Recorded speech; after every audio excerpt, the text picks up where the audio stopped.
इस शान के सौदे में खसारे नहीं होते। या रसूल अल्लाह, जब तक बिके न थे तो कोई पूछता न था, तुमने खरीद कर हमें अनमोल कर दिया। हकीकत है या नहीं? जो बाजार मुस्तफा में बिक जाता है वो इतना अनमोल होता है, इतना अनमोल होता है कि चाहे उसके साथ जो कुछ भी किया जाए फिर उसका नाम मिटता नहीं है। 100 साल हो गए, आज भी हमारे मजमू में आला हजरत जिंदा है। और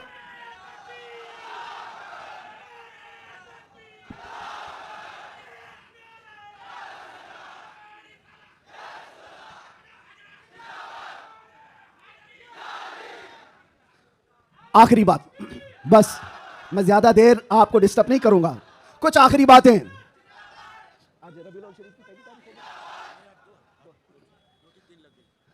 रबीउल अव्वल शरीफ की 2 तारीख हो गई, 12 रबीउल अव्वल को अभी कितने दिन बाकी है?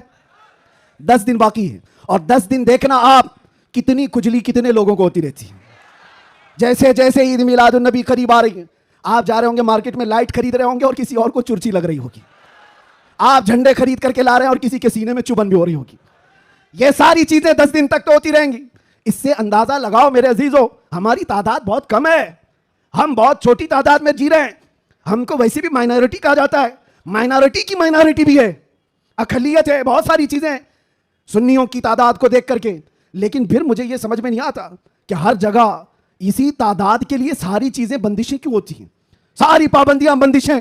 तुम इतने बजे निकलोगे, तुम इतने बजे बैठोगे, तुम इतनी बजे तुम ये झंडा उठाओगे, इतने फिट का, इतने फिट का, ये सारी चीजें ठीक है, लॉ एंड ऑर्डर मेंटेन होना भी चाहिए। लेकिन दूसरी तरफ दुनिया जो तुम्हारे चेहरों से तुम्हें दुनिया को डराती है, खासतौर पर मीडिया ये चेहरे दिखा दिखा करके दूसरों को डराते रहते, ये देखो ये ऐसे लोग हैं, वैसे लोग हैं।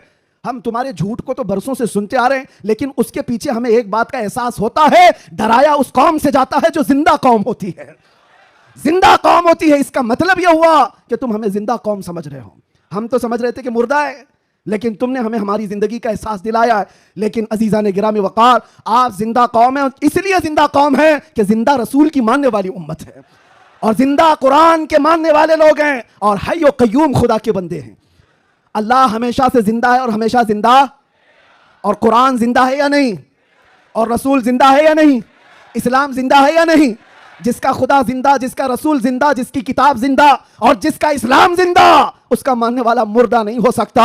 जो रसूल को मुर्दा समझता है वह मुर्दा है, और जो रसूल को जिंदा समझता है वो सिर्फ इस रहती दुनिया तक नहीं, कयामत आने तक मौला उसका नाम जिंदा रखता है।